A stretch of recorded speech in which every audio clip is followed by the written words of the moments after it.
Hello friends, welcome to our channel. இன்றைக்கி சிறகடி Kashi serial promo என்ன நடந்ததுன்னு பார்ப்போம். முத்து வீட்டுக்கு வந்து அவங்க மீனாவோட அம்மாவும் தங்கச்சியும் வராங்க. அவங்களுடைய அப்பாவோட வருஷ திதி வந்து கொடுக்கணும், அவங்களுக்கு வந்து சாமி கும்பிடணும் அப்படிங்கிறதுக்காக கூப்பிட்றக்காக வராங்க. ஆனால் விஜயா வந்து பல மாதிரி பேசி அவங்க ரொம்ப காயப்படுத்துகிறாங்க. மீனாவுக்கு அது ரொம்ப கோபமாக வருது. ஆமாம், உங்கள் அப்பாவே அல்பாயுசில் போய் சேர்ந்துட்டாரு அப்படின்னு விஜயா சொல்லும்போது பயங்கரமாக கோவப்படுறாங்க. இப்போ எதுக்கு தேவையில்லாமல் எங்கள் அப்பாவோட பேச்செல்லாம் இழுக்கிறீங்க? நீ எதுக்குமா இங்கே வந்தால் தான் உன்னை அவமானப்படுத்துவாங்கன்னு தெரியுமில்ல, அப்புறம் எதுக்குமா இங்கே வந்த? நீ ஒரு ஃபோன் போட்டு சொன்னால் போதாதம்மா, நான் வந்திருப்பேன் இல்லை, நீ எதுக்குமா இங்கே வந்து தேவையில்லாமல் அவமானப்படுற அப்படின்னு சொல்லி மீனை கோவப்படுறாங்க. அதை வந்து கேட்டுட்டு அண்ணாமலை வந்துட்டு, அம்மா கொஞ்சம் பொறுமையாக இருமா, ஏன் விஜயா எதுக்கு இப்படி தேவையில்லாமல் வாய் பேசுகிற? நீ அவளை பற்றி தான் உனக்கு தெரியாதம்மா, நீ விடுமா, அவள் பேசுகிறதுல எதுவும் கண்டுக்கிடாத, அவள் என்ன வேணாலும் பேசுவா அப்படிங்கிறாங்க. எதுக்கு என்னை பற்றி இப்படி கோவமாக பேசுகிறீங்க அப்படின்னு சொல்லி விஜயாவும் திருப்பி சண்டை போகிறாங்க. ஆமாம், நீ எதுக்கு இப்படி பேசுகிற? உன் வாயினால் என்ன வேணால் நீ பேசிக்கிடுவியா? நீ எந்திச்சு உள்ளே போ அப்படின்னு சொல்லி அண்ணாமலை சத்தம் போடுறாரு. அந்நேரம் விஜயா கேட்டுட்டு, போதுமா, நல்லா என் வீட்டுக்காரங்கிட்ட எனக்கு எல்லாம் வாங்கி கொடுத்துட்டில்ல, இதுக்கு தான் ஆசைப்பட்ட நீ அப்படின்னு சொல்லி விஜயா மீனாவை பார்த்து பேசுகிறாங்க. அதுக்கடுத்து மீனாவோட அம்மா சொல்கிறாங்க, இல்லைண்ணே, எப்படினாலும் மீனாவுக்கு வந்து நாங்கள் வந்து சொல்லி செய்யணும், அவங்க அப்பாவுக்கு சாமி கும்பிட்றதுனால அது அவளோட கடமை தானே, அது சொல்கிறக்காக தான் நான் வந்தேன் அப்படிங்கிறாங்க. ரொம்ப விஜயாவும் எந்திச்சு உள்ளே போயிடுறாங்க. ஆனால் அவங்க தங்கச்சி கேட்குறாங்க, மாமா நாங்கள் என்னமாம்மா தப்பு செஞ்சோம், ஏன் இப்படிலாம் பேசுகிறாங்கன்னு? அவள் கிடக்குறாம்மா, அவள் பேசுறதுல எதையுமே பொருட்படுத்த வேண்டாம், எதையுமே ரொம்ப யோசிக்காதீங்க அப்படின்னு சொல்லி அண்ணாமலை அவங்கள சமாதானப்படுத்துகிறாங்க. இல்லை மாமா, சாமி கும்பிட்றதுக்கு எல்லாரையும் கூப்பிடணும்னு சொல்லி அம்மா சொன்னாங்க, சொந்த பந்தத்தெல்லாம் கூப்பிடணும் அப்படிங்கிறதுக்காக, அதனால தான் அவங்க வீட்டுக்கு நாங்கள் சொல்ல வந்தோம். சரி மாமா, நாங்கள் கிளம்புறோம் அப்படின்னு அவங்க தங்கச்சியும் சொல்லி எந்திச்சு கிளம்பிடுறாங்க. ஆனால் அவங்க மீனாவோட அவங்க அம்மாவும் எந்திக்கும் போது அவங்க அப்பா சொல்கிறாங்க, என்ன வந்தோடனே சரி டக்குன்னு கிளம்பிட்டீங்க, இருந்து சாப்பிட்டு போங்கன்னு அண்ணாமலை சொல்கிறாரு. இல்லைண்ணே, பரவாயில்ல, இருக்கட்டும், நாங்கள் வர்றோம் அப்படின்னு சொல்லிட்டு கிளம்பிடுறாங்க. அண்ணாமலை வந்துட்டு போமா, போய் உங்கள் அம்மா வழி அனுப்பிட்டு வான்னு சொல்லுவோம். அவங்க வெளியில் வராங்க. கரெக்டாக அனாரமுத்தும் உள்ளே என்ட்ரி ஆகிறாரு, கேட்ட திறக்கிறாரு. ஸோ இவரும் ஷாக் ஆகிறாரு. ஐயோ, இவங்க வந்திருக்காங்களே, இவங்ககிட்ட நம்ம என்ன பேச, ஏது பேச, எப்படி முகம் கொடுத்து பேச அப்படின்னு சொல்லி ரொம்ப யோசிக்கிறாங்க. ஆனால் மீனாவோட அம்மாவும் பார்த்துட்டு, மாப்பிள்ளை வந்திருக்காரு அப்படின்ட்டு, மாப்பிள்ளை எப்படி இருக்கீங்க, நல்லா இருக்கீங்களா அப்படின்னு சொல்லி கேட்குறாங்க. பட் இங்கே முத்து வந்து எதுவுமே பேசாமல் கோமா கடாரன்னு எந்திச்சு அப்படியே நடந்துக்கிட்டே உள்ளே போயிடுறாரு. இதை மீனாவும் கவனிக்கிறாங்க. சரி வாமா, நம்ம போகலாம் அப்படின்னு சொல்லி அவங்க தங்கச்சி கூட்டிகிட்டு போயிடுறாங்க. அடுத்த வர முத்து உள்ளே வராரு. அவங்க அப்பா பார்க்குறாங்கடே, இப்போ தான் மீனாவோட அம்மாவும் தங்கச்சியும் வந்துருப்பாங்க, அவங்களோட அப்பாவுக்கு வந்து வருஷமா, அதனால சாமி கும்பிட்டு கூப்பிட்டு வந்தாங்க அப்படின்னாங்க. அதுக்குன்னே 1 வருஷம் ஆச்சப்பா, இப்போ தாங்கிற மாதிரி இருக்குல்ல, அதுக்குன்னே 1 வருஷம் முடிஞ்சிடுச்சா அப்படின்னு சொல்லி முத்து ரொம்ப ஃபீல் பண்ணுறாரு. கரெக்டாக மீனா உள்ளே வராங்க. நீ அதனால் எப்படா போகிற அப்படிங்கிறாங்க. இல்லைப்பா, எனக்கு சவாரி இருக்குது அப்படிங்கிறாங்க. சவாரி ரொம்ப முக்கியமாக, அது பேரை கூட பார்த்துக்கலாம்டா, நீ போகிற அப்படிங்கிறாங்க. அவர் யோசிச்சுட்டே இருக்காரு. மீனா இதெல்லாம் பார்த்து ரொம்ப ஃபீல் பண்ணுறாங்க, அழுகுறாங்க. அதெல்லாம் எனக்கு தெரியாது, அந்த வீட்டுக்கு வேறு யார் இருக்காங்க, நம்ம தான் இருக்கோம், கண்டிப்பான முறை நம்ம போய் தான் ஆகணும், ஆனால் நீ கண்டிப்பாக போய் தான் ஆகுற அப்படின்னு சொல்லி முத்துக்கிட்ட இவர் சொல்லிடுறாரு. அவர் ஒன்றும் சொல்லாமல் சரிட்டு உள்ள கிச்சனில் போய் தண்ணி குடிக்கிறாங்க. பின்னாடியே மீனா வந்து போகிறாங்க. போயிட்டு, இப்போ உங்களுக்கு என்ன தான் பிரச்சனை, ஏன் இப்படி இருக்கீங்க? எங்கள் அம்மா வந்து என் தங்கச்சி வந்து உங்கள்கிட்ட பேசுகிறாங்க, ஆனால் நீங்கள் அவங்களோட ஒரு மரியாதைக்காகவாவது அவங்கள்ட்ட நின்னாவது பேசியிருக்கலாம்ல, பேச பேச விறுவிறுன்னு உள்ளே வர்றீங்க, அவங்கள ஏன் இப்படி அவமானப்படுத்துறீங்க? உங்கள் அம்மா இவ்வளோ நேரம் பேசி அவமானப்படுத்தினாங்க, நீங்கள் எங்கள் அம்மாட்ட பேசாமல் எங்கள் அம்மாவை அவமானப்படுத்துறீங்களா அப்படின்னு சொல்லி மீனா கோவப்படுறாங்க. இவர் சைலண்ட்டாகவே இருக்கார். எங்கள் வீட்டுக்கு வர்றீங்களோ வரலையோ தெரியாது, ஆனால் எங்கள் அம்மா உங்கள் மேலே ரொம்ப மதிப்பு மரியாதை வச்சுருக்காங்க, ஸோ அவங்க மரியாதை காப்பாற்றணும், எங்கள் அம்மா உங்களை பிடிக்கும், எங்கள் அம்மாவோட ஃபேமிலி எங்களை பிடிக்கும் அப்படின்னா நீங்கள் கண்டிப்பாக வர்றீங்க, அது உங்கள் இஷ்டம் அப்படின்னு சொல்லிட்டு மீனா போயிடுறாங்க. அவங்களும் அடுத்து திருப்பி இங்கிட்டு வந்து மீனா வீடை காட்டுறாங்க. மீனா எல்லாத்தையுமே எடுத்து வைக்கிறாங்க. அவங்க அப்பாவுக்கு சாமி கும்பிட்ற ஃபோட்டோவுக்கு நேராக வந்து நிறைய படையல் சமையல் செஞ்சது எல்லாத்தையுமே எடுத்து வைக்கிறாங்க.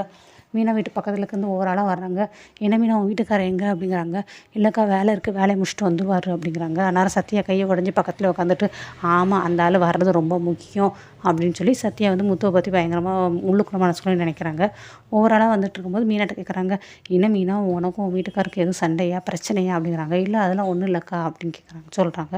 ஆனால் அவங்க அம்மாட்டையும் கேட்குறாங்க, சம்மந்தி வீட்டுக்காரங்களாம் வந்துருவாங்கள்ல அப்படின்னு அவங்க அம்மாட்ட கேட்கவும், வந்துருவாங்க அப்படிங்கிறாங்க. மீனா சொல்கிறாங்க, என்ன உங்கள் வீட்டிலேருந்து யாருமே வரலம்மா அப்படின்னு மீனாட்ட கேட்குறாங்க.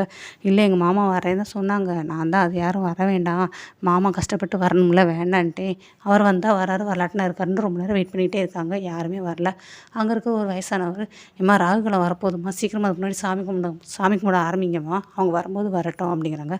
சரின்னு வேறு வழி இல்லாமல் இவங்க எல்லாம் சாமி கும்பிட்றக்கு எல்லா படையிலும் இலையெல்லாம் போட்டு நிறைய எல்லாத்தையும் படையல் பண்ணுறாங்க. ஆனால் அவங்க தம்பியை வந்து பார்த்து கும்பிட வாடாங்க கூப்பிட்றாங்க. அவர் தீபாவளி நான் காட்டுறேன் அப்படிங்கிறாரு. இன்னும் இந்த கையோடு எப்படிடா பண்ண முடியும், உனக்கு கையை அசைக்கூடாதுன்னு சொல்லி டாக்டர் சொல்லியிருக்காங்களேன்னு அவங்க தங்கச்சி சொல்கிறாங்க. என் அப்பாவுக்காக நான் வந்து தீபாவளி காட்டுவேன்னு சொல்லி அதெல்லாம் தட்டெல்லாம் வாங்கி கையை தூக்குறாரு. கை பயங்கரமாக வலிக்குதுன்னு அந்த தீபம் எல்லாத்தையுமே கீழே போட்டுறாரு. வலிக்குது அப்படின்ட்டு. அப்போ அவங்க அம்மாவுக்கு பயங்கர கஷ்டமாக இருக்குது. என் மாப்பிள்ளையே இப்படி கையை உடச்சிட்டாங்கும்போது எனக்கு அது ரொம்ப கஷ்டமாக இருக்குது, வேதனையாக இருக்குது. நாங்கள் எல்லாம் எங்களோட பிள்ளைய ஒரு மூத்த வேறு அப்படின்னு சொல்லி தான் எல்லாருமே நாங்கள் நினச்சிட்ருக்கோம். ஆனால் அவரே எங்களுக்கு இப்படி வந்து கெடுதல் பண்ணிட்டாரு, கோவத்தில் என்ன செய்கிறோம் ஏது செய்கிறோன்னு தெரியாமல் இப்படி வந்து ரவுடிசம் மாதிரி பண்ணிகிட்டு இருக்காரு, கையை உடைக்க காலை உடைக்க அப்படின்னு சொல்லி இப்படிலாம் பேசிகிட்டு இருக்காங்க. முத்து அண்ணார் என் பிள்ளை ஏறி வராரு. வீட்டுக்கு பக்கத்தில் இருக்கவங்க, என்ன முத்து இப்படி செஞ்சிட்டியேப்பா, அந்த அம்மா உன்னை வந்து உன் பிள்ளையாதான் நினச்சிச்சு, உன்னை பற்றி பெருமையாக தான் பேசிகிட்டு இருந்தாங்க, ஆனால் நீ இப்படி பண்ணிட்டியேப்பா அப்படின்னு சொல்லி அவங்க சொன்னாங்க. திருப்பி அதெல்லாம் கேட்டுட்டு முத்து மேலே ஏறி வராரு. மீனாவோட அவங்க அம்மா இதெல்லாம் பேசும்போது அவருக்கு இதெல்லாம் கேட்கவும் செஞ்சுறாரு. ரவுடி மாதிரி பிஹேவ் பண்ணுறாருன்னு சொன்னோடனே ஸோ முத்துக்கு பயங்கரமாக கோவம் வருது. இதெல்லாம் மீனா வேறு பார்த்துட்றாங்க. ஐயோ நம்ம அம்மா சொல்கிறது இவர் வேறு கேட்டுட்டாரே, நேருக்கு நேரம் இன்னும் என்னென்னலாம் பேச வரப்போதோ அப்படின்னு சொல்லி மீனா ரொம்ப யோசிக்கிறாங்க. நெக்ஸ்ட்டு இங்கிட்டு வந்து ரோஹிணியை காட்டுறாங்க. ரோஹிணி வந்து ரூம்குள்ளே வராங்க. மனோஜ் உட்காந்துருக்காரு. என்னப்பா ஏன் ஒரு மாதிரி டல்லாக உட்காந்துருக்கேன், என்னாச்சு அப்படிங்கிறாங்க. இல்லை ஒன்றும் இல்லைன்னு. இல்லைப்பா நீ எப்பயும் போல் எல்லாமே இப்போ ரொம்ப டல்லாக இருக்கேன், என்னாச்சு என்ன சொல்லு அப்படின்னு சொல்லி ரோஹிணி கேட்குறாங்க. இல்லை எனக்கு அந்த வேலை போயிடுச்சு அப்படிங்கிறாங்க. ஸோ இதை கேட்ட உடனே ரோஹிணிக்கு பயங்கரமாக கோவம் வருது. வேலை போயிடுச்சா இல்லை உன்னால் வேலை பார்க்க முடியலையா, எந்த ஒரு வேலையும் உன்னால் உருப்படியாக பார்க்க முடியல பார்த்தியா, எதையுமே நீ அட்ஜஸ்ட் பண்ணி பார்க்க மாட்டேங்கிறீல அப்படின்னு சொல்லி ரோஹிணி பயங்கரமாக கோவப்படுறாங்க, பயங்கரமாக கத்துறாங்க. ஆனால் மனோஜ் சொல்கிறாரு, நானும் எவ்வளோ பொறுமையாக இருக்கதான் செய்கிறேன், ஆனாலும் என்னை வந்து ரொம்ப தொந்தரவு பண்ணாங்க அப்படிங்கிறாங்க. இல்லை ஏற்கனவே என் ஃப்ரெண்டு சொன்னா, நீ வந்து வேலைக்கு லாக்கி கிடையாது, எந்த ஒரு இடத்துலையுமே நிரந்தரமாக இருக்க மாட்டேன், நீ வந்து சரியான லேசி அப்படின்னு, ஒரு வேலையை கூட பாதுகாக்கணும் தக்க வைக்கணும் அப்படிங்கிற அந்த அறிவோட உனக்கு இல்லையான்னு பயங்கரமாக திட்டுறாங்க. நீ நிறைய படித்தவன் தானே, நோ பெயின் நோ கெயின் சொல்லி நீ படித்ததே இல்லை அப்படின்னு சொல்லி அவங்க திட்டிகிட்டு இருக்காங்க. நீ என்ன பண்ணுவீங்க எது பண்ணுவீங்க எனக்கு தெரியாது, எப்படினாலும் கண்டிப்பாக ஒரு வேலையோடு வர்ற அப்படிங்கிறாங்க. நெக்ஸ்ட்டு ஸ்ருதியை கட்டுறாங்க. ஸ்ருதி வந்து டப்பிங் பண்ணிகிட்டு இருக்காங்க. ஆனாலும் வந்து எனக்கு பணமோ காசோ பொருளோ நகையோ எதுவுமே எனக்கு தேவையில்லை, நீ மட்டும் என் பக்கத்தில் இருந்தால் போதும் அப்படின்னு அந்த சீரியல் டைலாக்லாம் பேசிகிட்டு இருக்காங்க. ஆனாலும் ஸ்ருதியை பார்க்குறதுக்கு அவங்க அம்மா வர்றாங்க. சரி நான் டைலாக் பேசிகிட்டு இருக்கா, வெயிட் பண்ணுவோம் அப்படின்னு சொல்லி டப்பிங்காக வெயிட் பண்ணிவிட்டு அவங்க உட்காந்து கேட்டுட்ருக்காங்க. இதெல்லாம் கேட்கும்போது ஆமாம் இவள் கடைசி நடுத்தரில் தான் நிற்க போகிறா, சொத்து பற்றி எதுவும் வேண்டான்னு சொல்லி நடுத்தரில் தான் நிற்க போகிறா அப்படிங்கிறாங்க. அவர் வந்து இதெல்லாம் எடிட் பண்ணி ரெக்கார்ட் பண்ணுறவர், என்னம்மா அண்ணே ஒன்றும் இல்லை என் பொண்ணை பார்க்க வந்திருக்கேன் அப்படிங்கிறாங்க. சரின்னு ஸ்ருதி எல்லாத்தையும் முடிச்சுட்டு வந்துடுறாங்க. மம்மி வா மம்மி எப்படி இருக்க அப்படிங்கிறாங்க. வா உட்காருங்க. ஏன் உன்னோட ஹஸ்பண்ட் ரவி வந்து இப்போ வேலைக்கு எங்கேயுமே போகிறது இல்லையா, கையில் காசு எதுவுமே கிடையாதா, வீட்டில் ரொம்ப வறுமையாக இருக்காருங்க. ஏன் மம்மி அப்படி கேட்குறா, அப்படிலாம் இல்லையே, ரவி வேலைக்கு போயிட்டு தானே இருக்கான், நாங்கள் நல்லா தான் இருக்கோம் ஹாப்பியாக தான் இருக்கோம் அப்படிங்கிறாங்க.